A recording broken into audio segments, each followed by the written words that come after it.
Greetings, Tenno. This is Etor Bladesong, and with me today I have Astra for an N and Yuyo. Yuyo wasn't able to join us last week due to him forgetting. I am an age in which I cannot tell you. I've been playing Warframe since March of 2014. However, I had to switch from PC to PS4. And, yeah, that's me. Alright, well, today what we're going to be discussing is who are the Tenno. This is going to lead us into the Oricon, the Old War, and pretty much everything to do with their past in terms of lore and speculation. Do you guys have any other opening notes to say before we get started? No. Alright, just so the viewers know, I did lose my glasses earlier this week, so... You also Yeah. Did I? Yeah. Okay, There you go. Thank you. So, where to begin? Where should we start? Who are the Tenno? It's notable that the Tenno are humanoid. At the very least. We know they're biological because they do bleed out. We also know that Warframes are suits, judging by, Ordis making the pun that our Warframe suits us. Yes. But, you know, these are all a little more than fun facts. Our position has been compromised. Defend the cargo until reinforcements arrive. So, whoop. Oops. So I guess we need to start off with, when discussing who the Tenno are, I think we need to start off with who the Oricon were.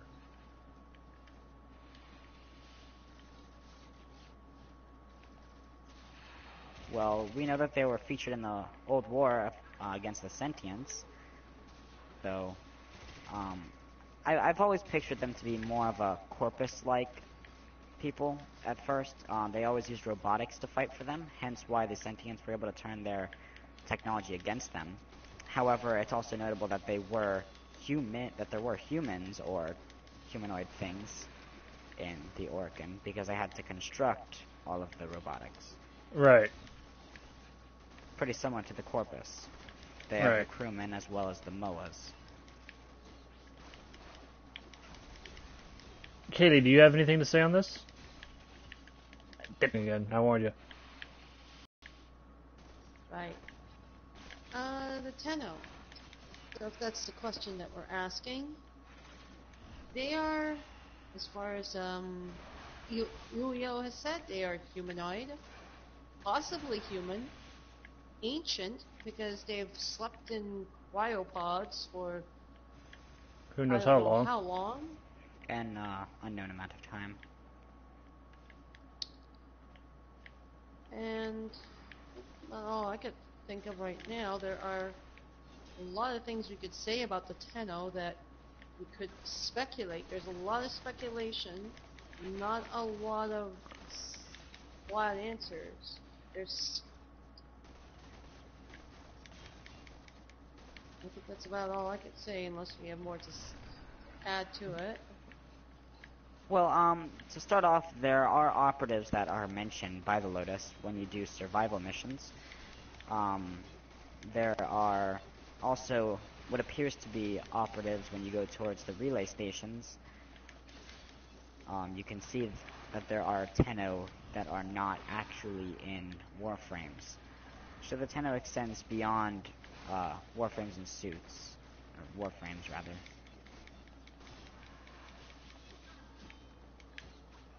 Right. So, sorry, I got I got distracted by taking out the corrupted.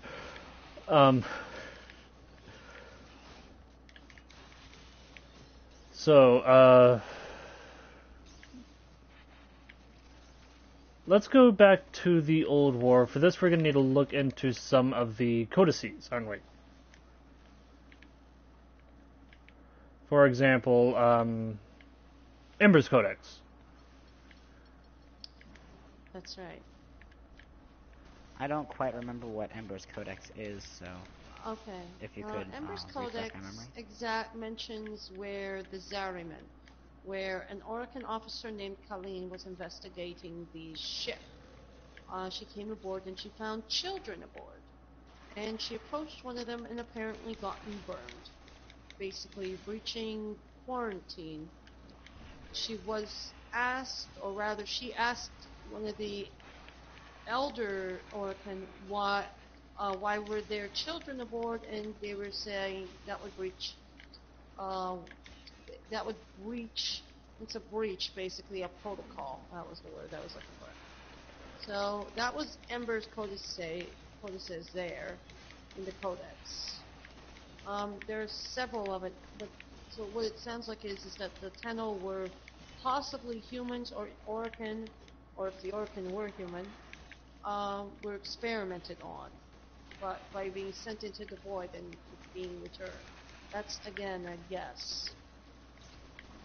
You mentioned that there were children on board, Yes. so that does mean that Tenno do age. Yes. Because if there were children, then it could be assumed that they probably age into adults too. So that's also important because we then know that they're not lab made. Yes. Another important codex would have been Mags.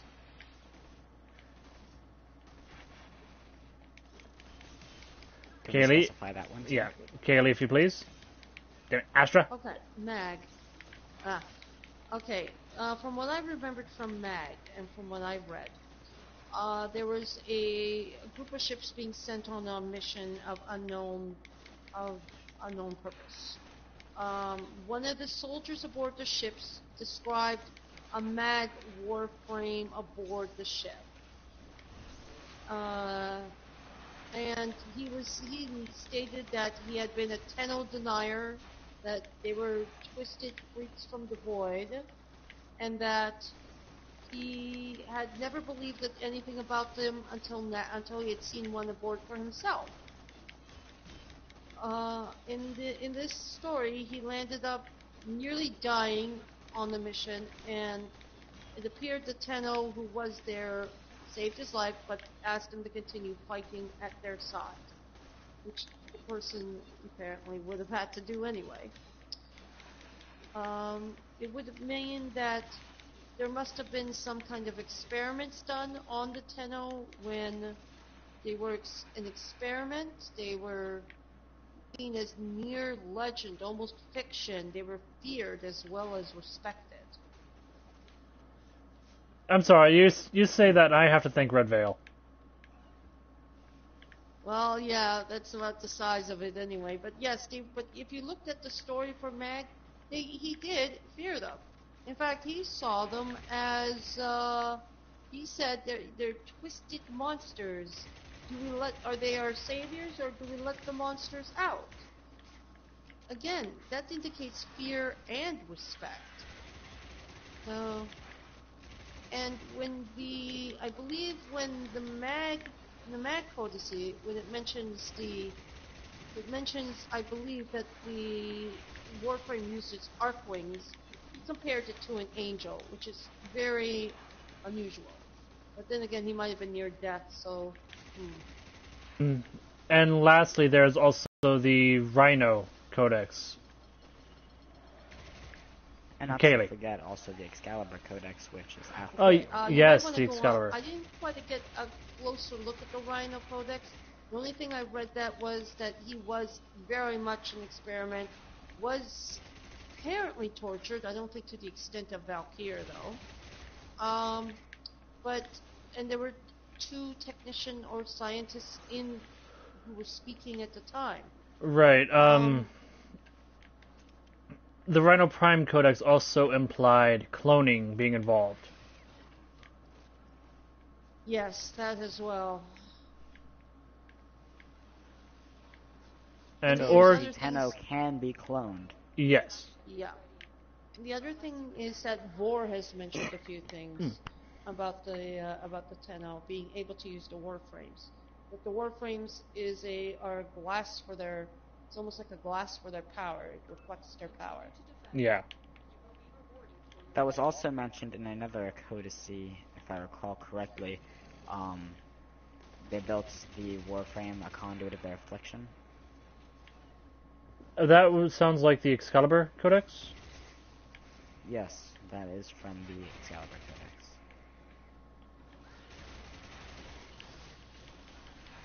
The Tenno are seen as very much a mystery. And they're held pretty much a mystery too.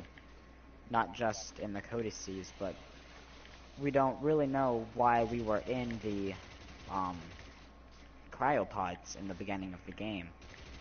That was never explained to us, or how we got in there, and things like that are all a mystery to us. All we know is that happened after the Old War, and that the apparent reason that we were released from the cryopods was obviously to save us from the Grineer, because they were a growing faction in the system. Well, one could also argue that the Grineer, a little off-topic factor, mind you, one could also argue that the Grineer were already the most powerful faction in the system. Considering, not all the time, though. No, not all the Probably time, like but they sheer call the numbers. entirety of the Origin system the Grineer Empire. Probably out of sheer numbers too, because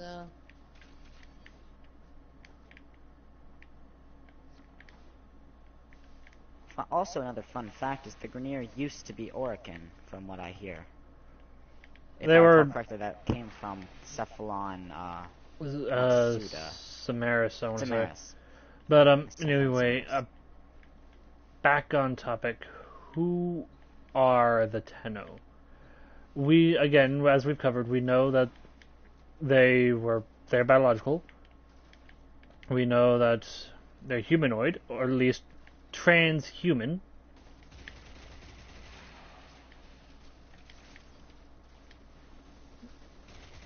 Meaning somewhere on the evolutionary step of the human condition. Yes. We know that they do age. We know that they're cloned. Or were cloned, which could explain why there's multiples of one Tenno using a certain warframe, assuming you can't change between them. Or whether sticking with the speculation, maybe our powers are malleable and we do change between warframes. Another thing I would also like to point out is that there's evidence that the Old War was taking place in Earth, but there's also evidence that the Old War took place in many different planets. I don't know which planet the Mirage Quest takes place on, but you find all of the different parts. The Mirage not on Quest, Earth. the Mirage Quest takes place over several different planets. You go to Mars, Saturn, Europa.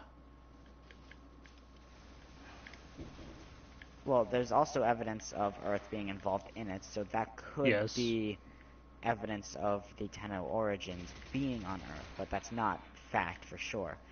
When you begin the Nata quest, you take place on Earth with the Old War wreckage, or that's what the Lotus says it is. Yeah.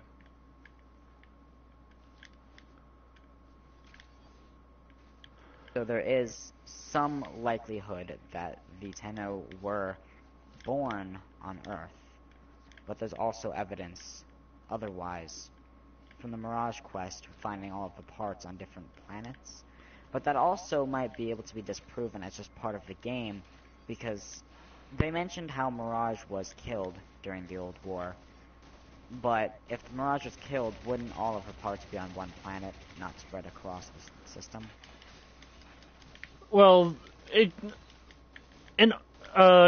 counterpoint to that, however, is Mirage was killed according to the lore. However, she could have known this. Because as you listen to the Lotus, as she describes what happens to Mirage, It sounds But like, it's about it, does she? yeah, yeah. It sounds like she knew what was coming, and took So she could have had precautions. time to Yeah, to plant clues place her and parts. yeah, plant clues, place her parts, and leave the hidden messages, as the quest is called, on all the blueprints. That is a good point. I didn't think of that before. So,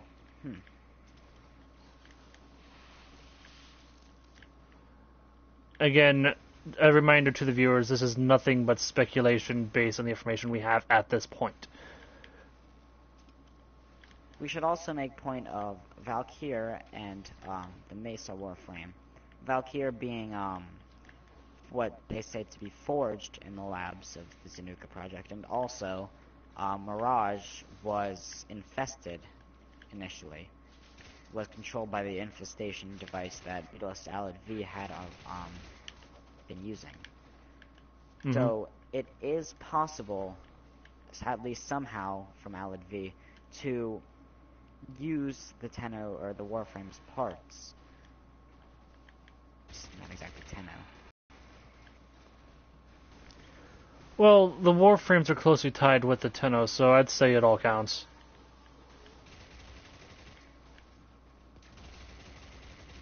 Next, you can probably tell that the Lotus is human. We know that she is sentient. Obviously, she was sentient. As proven through the TennoTalk quest, yes. Her skin color is that of humans, like on Earth. So that could also be assumed to be actual human from Earth, sort of a thing. And being that the Lotus and Tenno are tied together, also that actually kind of brings up another point. I believe, female operatives at the relays also have skin color of humans. Yes, they do. We've seen that at the relay where you noticed that they all look humans. I would be guessing that the ones that we see at the relay are actually Tenno, but without warframes. But again, speculation. Another thing, within these cryopods that we're defending right now, are those Tenno that we see at the relay. Also, pretty similarly, those are the same exact cryopods that we fell out of in the beginning of the game. So that could be a hint that Warframes, that the people within the Warframe, are just like the people at the relays. Correct. Or at least similar. Yeah. There's a number of things also Boar mentions too about the characteristics of the Tenno regarding eyes, whether the Tenno have eyes. If you've noticed, a lot of the time they seem to have their eyes covered. It's questionable if that is a visor or some kind of that is on top of their eyes so that they're viewing through that method, or they actually are blind and do not actually have eyes. Well, let's discuss both. Let us discuss both both possibilities rather, not characteristics. Let's start with the possibility that they do have eyes. If this is indeed the case, then yes, their helmets would likely cut off their vision just from looking at how they are outside. However, who is to say they did not develop something like view screen technology? Very subtle cameras or sensors placed on the outside of the helmet, where Which, quite frankly, you can see something of that on my Volt on the side of my helmet. Yeah, you could see that on Volt. You can see that in Volt, Excalibur, Chroma, all of them really. There's two little glowing dots that share your energy color. So it could be presumed that those are cameras or sensors of a sort. Yes. However, the other possibility, if that is not the case and they truly are blind, that would lead towards echolocation and other extrasensory perception. Some sort of maybe heat signature detection of some of sorts. Yes, similar to how a snake sense a smell by taste, you know?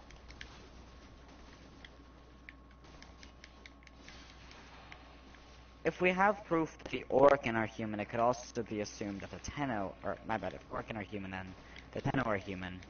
For, the Tenno were taken from what they say to be the Orkin derelicts, Mm-hmm. the twisted place that very few survived.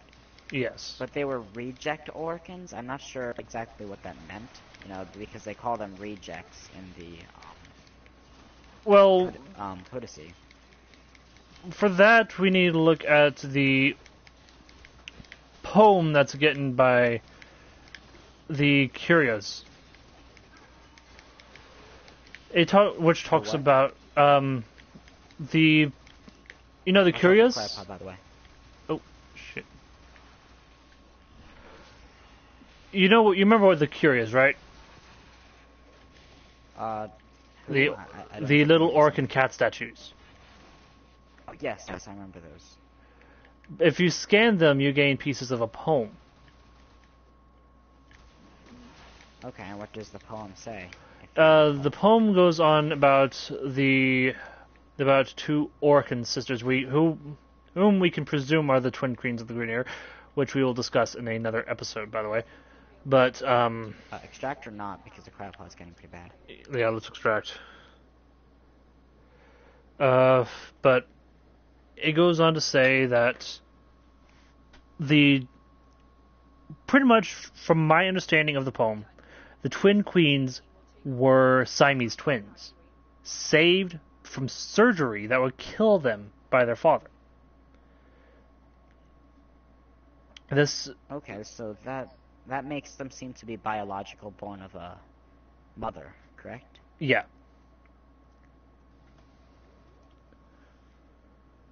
And as I have mentioned previously, if the Grenier do come from the Orcan, Yeah. they were Orcan miners. The Lancers, if you did the Cephalon Samaris scan thing for them, it states that they were Orcan miners that encountered a sentient, and one of the Grenier Lancers, or the miners, killed them, and they cloned him because of his capabilities. Yeah. Because of how he managed to fight down the sentients, and thus they're the Lancers. So now, assuming that, and assuming that therefore the Grenier are Orcan and Tenno are Orcan too, we could say that perhaps they are Earthlings, or of Earth descent of some sort. At the very least, every faction is transhuman to some degree. You know? I always thought of the sentients as aliens, though. That's just me. Seeing as how they're called sentients, and that simply means a life form that has thought process to it, Yeah. and not called the humans or anything like that. Yes. So we still know very little about the sentients. We do know they have humanoid appearance because, after all, look at the Lotus.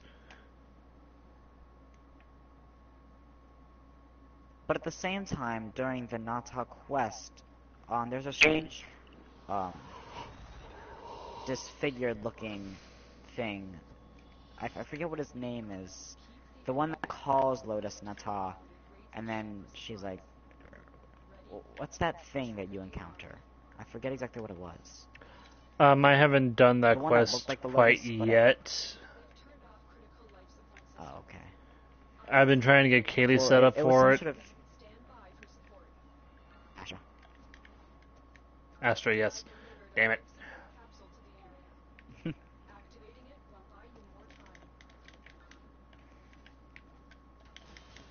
Another thing I would like to look at is the Infested, actually.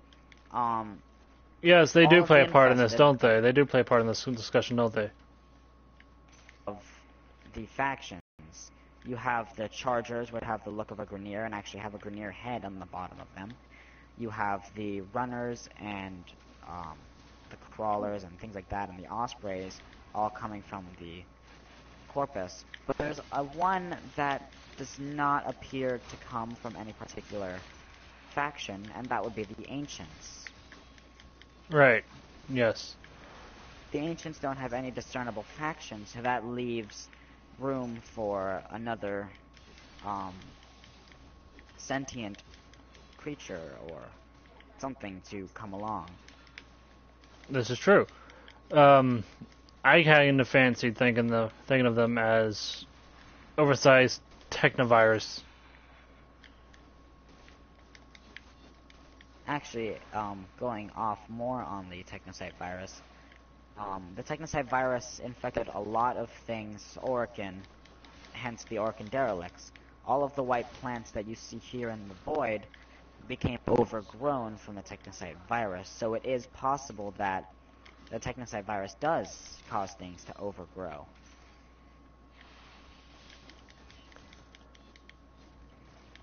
So could the Ancients possibly be an oversized creature that we already have and we just can't identify? Or is it actually sentient and overgrowing has nothing to do with it? Who knows, but while we're still on the topic of this technocyte virus, we do need to point out that the Tenno do seem to be immune to it. Except for one small thing, I would like to add a counterpoint to that. During the Mutilus Alad V quest, Mesa was controlled by the technocyte virus, but was not actually infested. So there's points there, but also they mention how no one had known how to harness the Warframe's powers besides Alad V. So he could have just used a similar trick that he used to Zanuka that he did to the Mutilist Mesa. There are points that point towards the possibility of us not being immune to it, but there are also reasons to point out that we may actually be immune to it, and that it was just Alad V using some sort of special technology to control us. Yes. Because Mutilus Alad V is not fully infested, he is part infested and part corpus.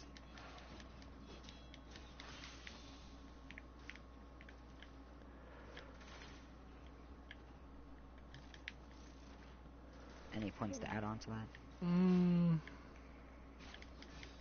None that I can think of off the top of my head. What about you, Astra?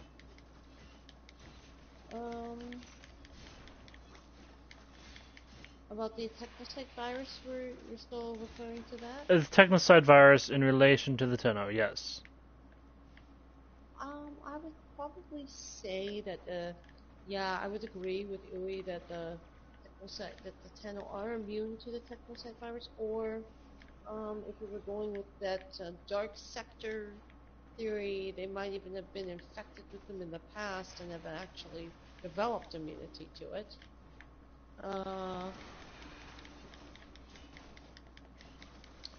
It's been noticed that some of the warframes do seem to have infested tissue, such as sarin, for one prime example. Right, the Sarin Warframe does appear to be built from infested. But then again, I haven't looked at the blueprints for her yet. Yeah. It's interesting for that the yeah, I think I was going to forget what I was going to say here. It's interesting that the parts of sarin do look infested, but of course it doesn't infect the Tenno using it, which leads Yeah, me to because think all of the infested are in a hive mind. They're controlled by a similar objective, whereas the Sarin Warframe obviously has free control over what she does. Yeah. So therefore it can't be assumed that they are infested, but just created of infested tissue, or meant to mimic the infested. I'm going to turn on life support right now.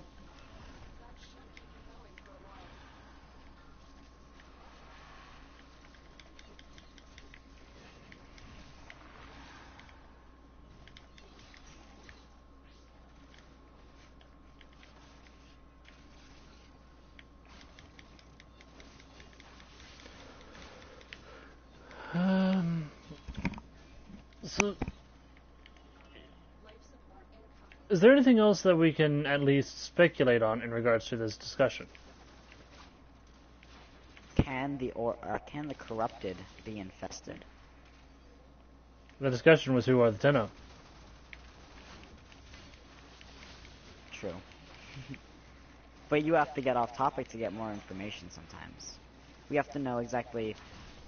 We know that the Tenno have some sort of involvement with the infestation, and we know that the Orkin have involvement with the Tenno and the infestation as they experimented with the infestation. But can the Orkin be infested? That would help us to learn if the Tenno can be infested. Looking at it from That's true. looking at it from a strange sort of point of view, I believe that the corrupted themselves cannot be infested because I've never seen a corrupted infested enemy. But we have, well, But you've we never do seen see an infested, corrupted ancients. and ancients are technically infested, but yeah. So, could infestation be corrupted then? Infestation could be corrupted, but could the corrupted become infested? Because we do know by obvious fact that the Orkin derelict ships have been taken over by the infestation. Life support incoming. So are those enemies their corpus or whatever that were broken in at the time or something of that sort? Or were they... This is just a confusing spot to be in right now. It is. Whenever we do a discussion that's going to be a lot of speculation, there's always going to be confusion. It's just the nature of speculation, is it not? Indeed it is. And there'll be a lot of assumptions too, as well. We are assuming that the Tenno are indeed humanoid, or human, or transhuman. Well, them being So then- humanoid, that's not an assumption. That is a outright fact because of their Fact. appearance.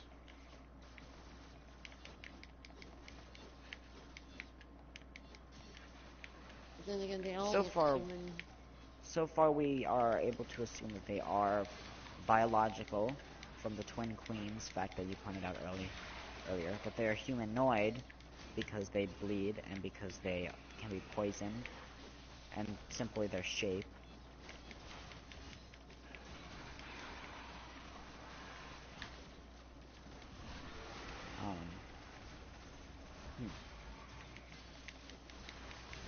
Their place of battle was taking place amongst many different planets, or at least that's assumed. So that's about the information that we have so far. Right. This can quite easily be a topic we revisit quite often. Life support activated. Because it could take place in many other topics, being that this is a game based around the Tenno. Yes.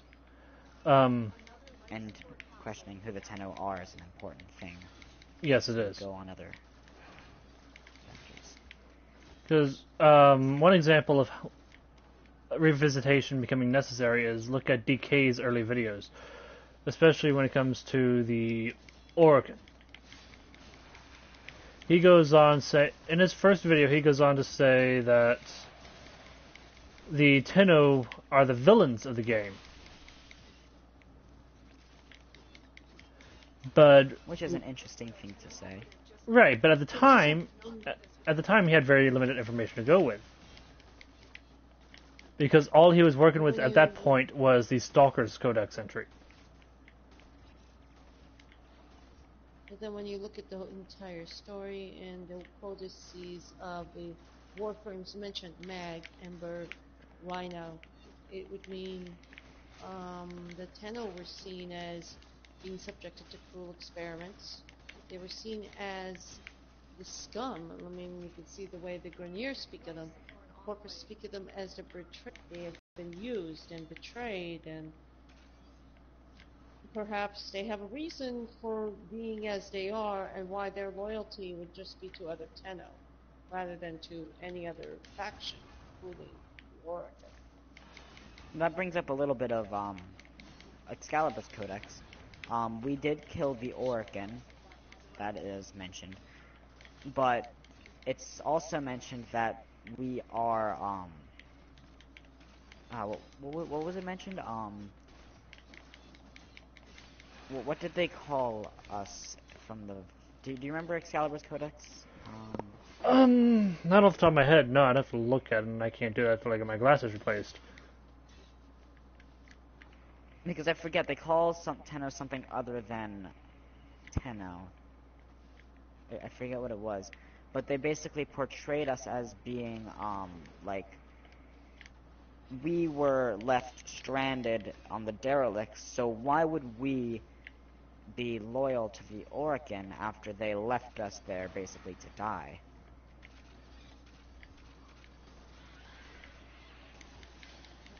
You know, we can't put our loyalty into somebody who simply leaves us to die. So, having that brought up... Or sees us as someone to be discarded and thrown away. We kind of might have figured payback, but in doing so, the rest of the system portrayed us as betrayers, and therefore they don't trust us, and we don't trust them. Likewise.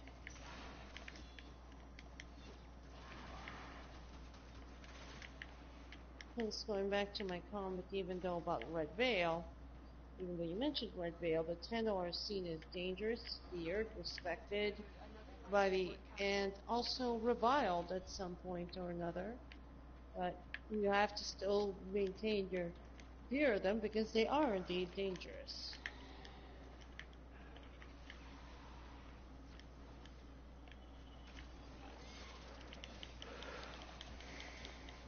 And of course, the Tenno are dangerous. They are trained to be killing machines. It's at their very nature. Or that's at least what we were made to think.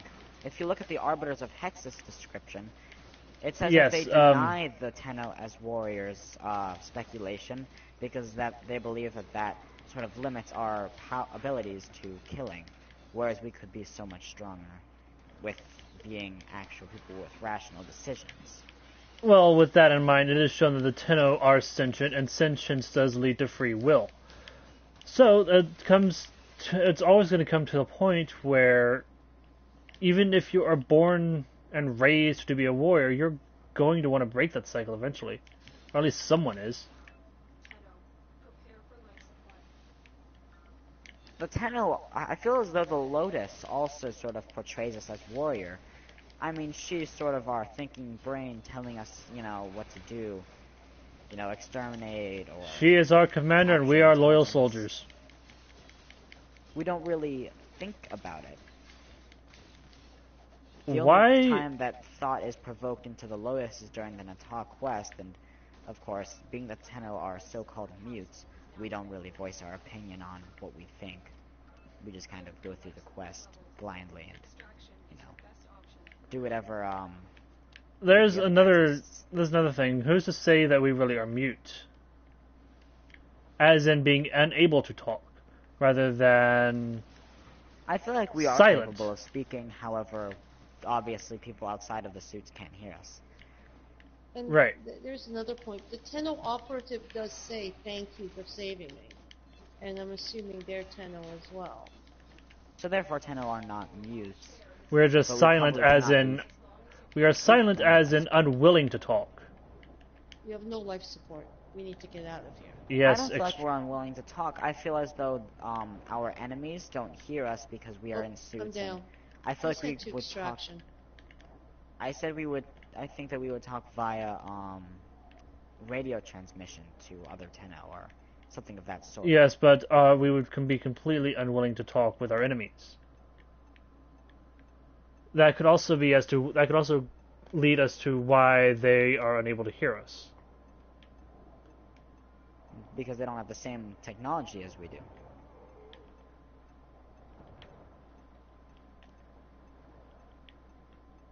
we have our own Orokin technology, so we probably were made to talk to other Tenno. Mission complete. Excellent work, Tenno. Fair enough. Okay. We have about 20 minutes left on the on the show. Is there if there's nothing else to discuss about the Tenno, why don't we get on to rating Mag? Rating Mag as a Warframe? As a Warframe, yes. Alright. I feel as though Mag is not that good against anything other than Corpus. Being that she deals obviously primarily magnetic damage, Crush and Shield Polarize, or rather, Shield Polarize is only useful against Corpus because no other things have shields. Besides particularly Corpus, like things in the Void. So, But with that in mind, she'd also make a good PvP edition. Crush has obviously AoE for all things, but would obviously deal damage best to Corpus. Pull is useful against everything. Bullet Attractor is useful against everything. So I would give her definitely like a 10 against Corpus, but for other factions, I would say maybe like a 7. Perhaps a 6 out of 10.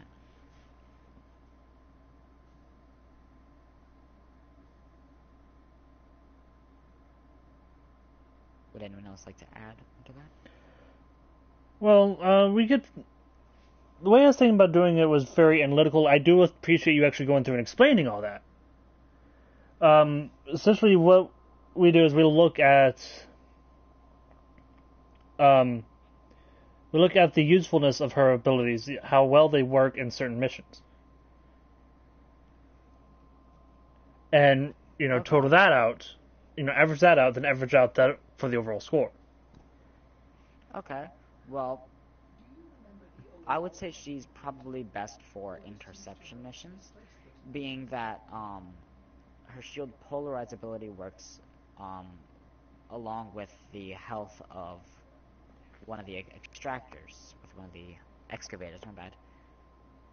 And it's very useful for replenishing its shields when it gets injured. For defense, her crush ability is capable of stopping the gameplay, lifting the enemies up, and then crushing them downward. But I feel like that could definitely be used in situations where the cryopod is being overwhelmed. Alright, so 5 stars for excavation and 5 stars for defense? I would say so, yes. Not to mention, Mag is a team player. She'll polarize helping everyone out that's next to her. Right. Kaylee, So a support-based Warframe. Yeah. And offensively. what do Sure. we, I'll get there. It's this habit, force of habit. Again, we're looking at her first ability, Mag's first ability. How would you rate it with excavation and defense? Okay. Pull. Not really played her on excavation missions too much. Mostly I've played her on exterminate and crime. I would find it quite useful, especially in a situation where you'll want to drag an enemy towards you if that's her first ability. Yeah, the pull is her first Um, ability. Yeah, I find it useful in some enemies that try to be elusive or try to hide somewhere else, and you want to bring them close enough to cause melee damage, especially if they don't use a lot of melee damage or they're vulnerable to melee damage. With some of the others, like Shield Polarize, Bullet Attractor, and Crush, I've seen it useful, of course, in Corpus missions, a lot of Corpus. Sometimes even with, I've seen that Crush works very well with the Grenier as well, because that's a biological. Because obviously it will magnetize the bones of nearby enemies, causing them to collapse upon themselves, which is going by the description. They are, but I find I find that I don't use it a lot myself. Although if I do have an enemy that is being elusive in any of the missions, whether it be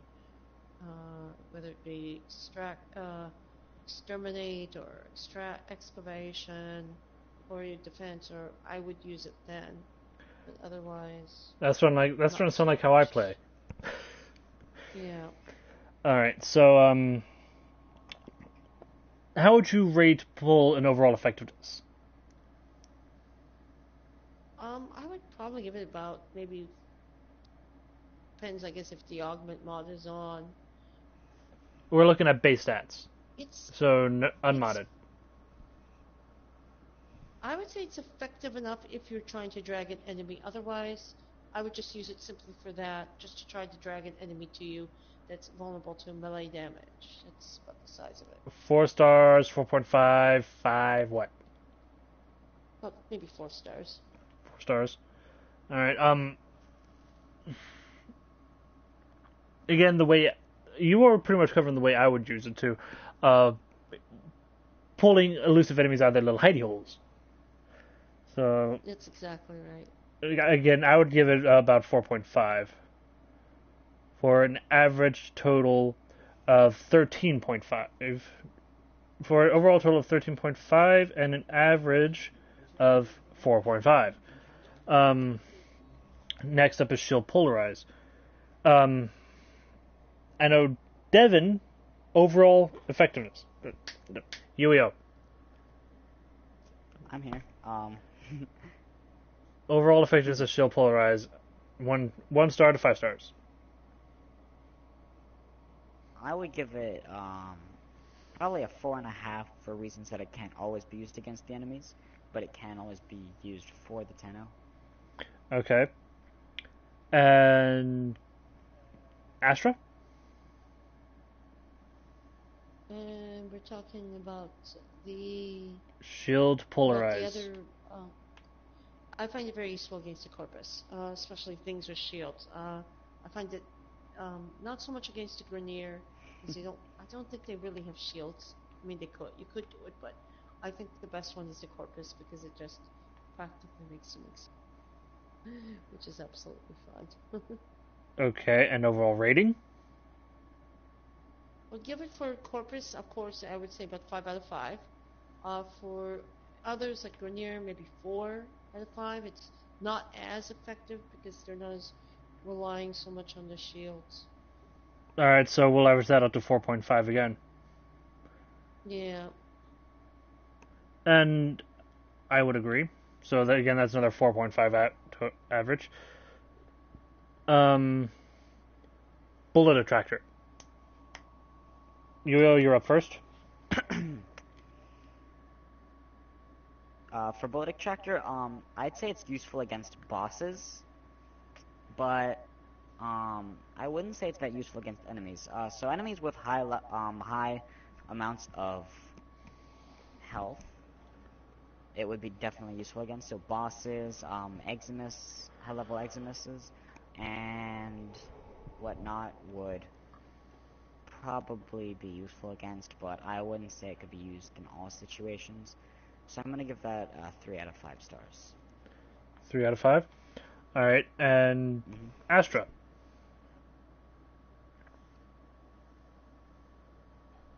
When it comes to Bullet Attractor, I rarely use it. I'm guessing that might be useful for the Grenier because they tend to use bullets more than the Corpus. Again, it would be like 3 out of 5. It's not a skill I tend to use a lot on a regular In basis. fact, I actually modded against that one in my build of Mag, because that uses primarily duration on it, whereas I figured the rest of Mag's abilities did not need duration, so I modded for negative duration, positive range, using overextended. Actually, wait, my bad. I use overextended to raise my power strength and to raise my power range and lower my power strength, and then I use a transient fortitude to raise my strength back up and lower my duration. So I made my strength about 100. I made my range 235. I made my duration 83. So I particularly modded against that, and my build is exceptionally well. Right. Personally, when I use mag, and it's always pull, should polarize, or crush. So my personal rating would be 1. Again, Yeah, it's only used in big situations. I can refer to one time that I did use Bullet Attractor. When I was facing the Juggernaut Behemoth, I used Bullet Attractor on it because I figured it would just kind of be useful, I guess. right. So bullet attractor totals helping us shoot it. averages out to 2.3 stars. And lastly, crush. Yo-yo. Alright, useful against all factions. It lifts them up, crushes them, brings them down. Mostly useful against Corpus. But I really like this ability. I wouldn't say it's great at dealing damage, but it has a bit of a utility aspect or support aspect to it for the fact that it stops the game. Gives you time to sort of, you know, wait for the cryopod to regenerate its health or things like that. If you're being overwhelmed by enemies, it'll slam them down. And then they have to have the time to get back up, so you have time to run away or defend it while they're down. So I would overall probably give this a 4-star rating. 4 stars. All right. Astra. Okay, when it comes to Crush, that's its Mag's ultimate ability. I find it very effective against the Corpus, of course. I find it much more useful against things with a biological component because it mentions magnetizing bones. Now, some parts of the Corpus do not have bones, which is like the robots, the Osprey, anything robotic. But I would find it maybe maybe 4.5 out of 5 against most pretty much all factions that have a biological component to them. And in the case of the Corpus, that would be crewmen mostly. All right. With me, it deals massive damage. And like I said last week, I'm the kind of person who will run up to the enemy, slash their head open just to blow it off. Also, I can collect their skull and drink my wine from its. You know. So That's disgusting. What about all of the liquids that would be leaking out of the eye hole in the skull? I would find it. The skull would be clean first. But yeah, my overall rating for Crush would be, of course, 5. Just because of my playstyle. And that averages out to an overall score of 4.5. Now, if you'll give me one moment to do some math here.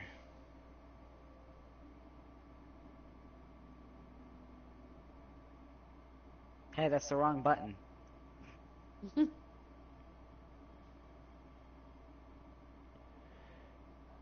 So 4.5.